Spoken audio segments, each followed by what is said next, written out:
Waimbaji na jambo kubwa kwa sisi waimbaji ni kufanya performance makubwa ambayo inakuwa live performance, sana sana VIP shows kubwa ambayo inakuza msanii kuzidi kwenda mbele, kuzidi kuwa juu zaidi. Lazima ufanye show kubwa za live performance kama tunaona ndugu zetu wanafanya huko sehemu mbalimbali, nchi mbalimbali. Nafikiri mnaona wenyewe wasanii wenzetu wanavyofanya show mbalimbali kwenye maukumbi makubwa.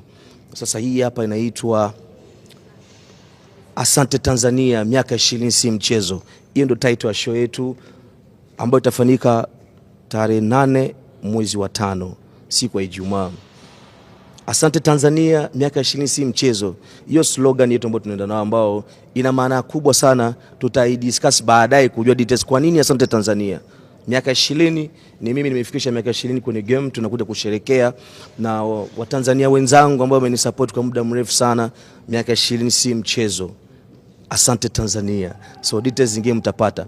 Hii show ni kwa ajili ya kuweka heshima. Naenda kuweka heshima kwa sisi wanamuziki. Sio wasanii, sio msanii, kwa sisi wanamuziki. Naenda kuweka heshima. Nataka nifanye show ambayo sijawahi kufanya. Hii show performance yake itakuwa tofauti na show zote ambazo nishawahi kufanya. Inakuwa show ya kipekee, alafu kwanza kubwa sana. Capacity ya watu zaidi ya 5000 si mchezo. Tumechukua Mlimani City ukumbi, yani tumechukua double. Tunaweza kaingiza watu zaidi ya 5000. Hii ni VIP show. Matajiri, watu wa maana. Kuna watu ambao wanapenda burudani lakini hawaendi kwa sababu vitu vinaenda, hawaendi club, hawaendi kwenye mabaa, lakini wanahitaji serious show. Naleta serious show, show ya maana. Itakuwa hatari sana. To save date tarehe 8 mwezi wa 5. Unajua kufanyaga show nyingine yoyote hapa Dar es Salaam kubwa kwa staili hii? Sijawahi. Hii ndio itakuwa show yangu ya kwanza kubwa. Nishawahi kufanya show kubwa nyingi tu kama miaka 10 ya Christian Bella, lakini hii hapa sasa ni kubwa zaidi.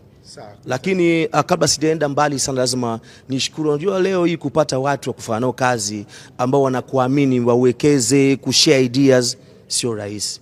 Kuna watu wanatupenda, wana hela lakini hawaelewi naweka hela wapi, au tuna share idea haelewi. Acha nitoe pongezi sana kwa Black Pida. Black Pida ni mtu ambaye nimeshirikiana kufanya hiyo shughuli. Mtamjua ni nani Black Pida, ni kampuni gani? Kuna kampuni ambayo wanafanya hii kazi Black Pida. Mungu amzidishie sana, kwa sababu tumekaa chini tumeelewana vizuri tufanye hii kazi.